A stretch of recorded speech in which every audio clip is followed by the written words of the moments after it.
শ্রেণীর মানুষের মৃত্যুর পর তাদের রুহু ঝুলন্ত অবস্থায় থাকবে, তারা জান্নাতও পাবে না, জাহান্নামও পাবে না। এমন দুটি কাজ আছে, এই কাজ দুটি করলে কিয়ামতের আগ পর্যন্ত তাদের আত্মা ঝুলন্ত অবস্থায় থাকবে, এমন এক ভয়াবহ অবস্থায় থাকবে যে যা থেকে মুক্তির জন্য তারা আল্লাহর কাছে সাহায্য চাইবে, কিন্তু আল্লাহর পক্ষ থেকে কোনো উত্তর আসবে না। নাউজুবিল্লাহ। প্রিয় দর্শক, ভুলেও এই কাজ দুইটি করবেন না, তাহলে প্রিয় নবীর শাফায়াত থেকে বঞ্চিত হবেন এবং হাসরের মাঠে আল্লাহ তাআলা আপনার দিকে ফিরেও তাকাবেন না। অবশ্যই ভিডিওটি সম্পূর্ণ দেখবেন এবং বিষয় দুটি জেনে অবশ্যই সতর্ক হবেন। ভিডিওটি শেয়ার করতে ভুলবেন না, সতর্ক করে দিন আপনার অন্যান্য মুসলিম ভাই বোনদেরকে। হয়তো আপনার একটি শেয়ারের দ্বারা মুক্তি পেতে পারে এমন কঠিন আযাব থেকে। আপনি যদি রাসূলুল্লাহ সাল্লাল্লাহু আলাইহি ওয়াসাল্লামকে ভালোবাসেন, অবশ্যই আলহামদুলিল্লাহ কমেন্ট করবেন। তো চলুন বেশি কথা না বলে শুরু করি আজকের ভিডিও। হাদিসে বর্ণিত জাহান্নামের শাস্তি সমূহ থেকে শীতলতাও এক ধরনের শাস্তি, কিন্তু জান্নাতের আনন্দদায়ক অনুভূতি যেমন শোনেনি কোনো কান, দেখেনি কোনো চোখ, কল্পনাও করেনি কোনো অন্তর, তেমনি জাহান্নামের শাস্তির কণা পরিমাণও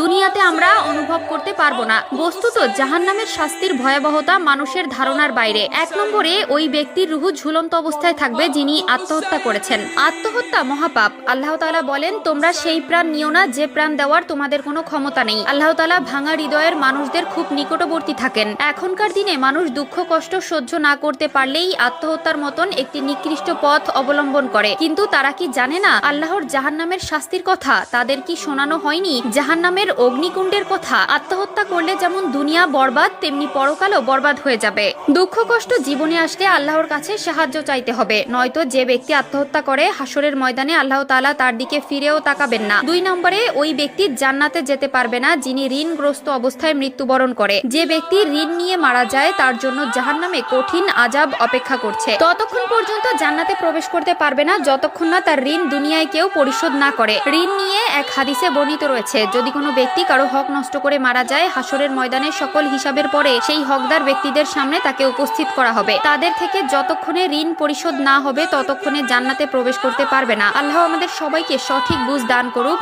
আমিন। এবং আত্মহত্যার মতন নিকৃষ্ট কাজ থেকে আমাদেরকে হেফাজত করুন। ভাই ও বোনেরা, জীবনে যতই অভাব অনটন আসুক না কেন আল্লাহর কাছে সাহায্য চাইবেন, তবুও কারো হক নষ্ট করবেন না। মনে রাখবেন, যে ব্যক্তি কারো হক নষ্ট করলো তার জন্য জাহান্নামের আগুন, আর জাহান্নামের আগুন উত্তপ্ত করা হলো। এই দুই শ্রেণীর মানুষের মৃত্যুর পর তাদের রুহু ঝুলন্ত অবস্থায় থাকবে, তারা জান্নাতও পাবে না, জাহান্নামও পাবে না। এমন দুটি কাজ আছে, এই কাজ দুটি করলে কিয়ামতের আগ পর্যন্ত তাদের আত্মা ঝুলন্ত অবস্থায় থাকবে, এমন এক ভয়াবহ অবস্থায় থাকবে যে যা থেকে মুক্তির জন্য তারা আল্লাহর কাছে সাহায্য চাইবে, কিন্তু আল্লাহর পক্ষ থেকে কোনো উত্তর আসবে না। নাউজুবিল্লাহ। প্রিয় দর্শক, ভুলেও এই কাজ দুইটি করবেন না, তাহলে প্রিয় নবীর শাফায়াত থেকে বঞ্চিত হবেন এবং হাসরের মাঠে আল্লাহ তাআলা আপনার দিকে ফিরেও তাকাবেন না। অবশ্যই ভিডিওটি সম্পূর্ণ দেখবেন এবং বিষয় দুটি জেনে অবশ্যই সতর্ক হবেন।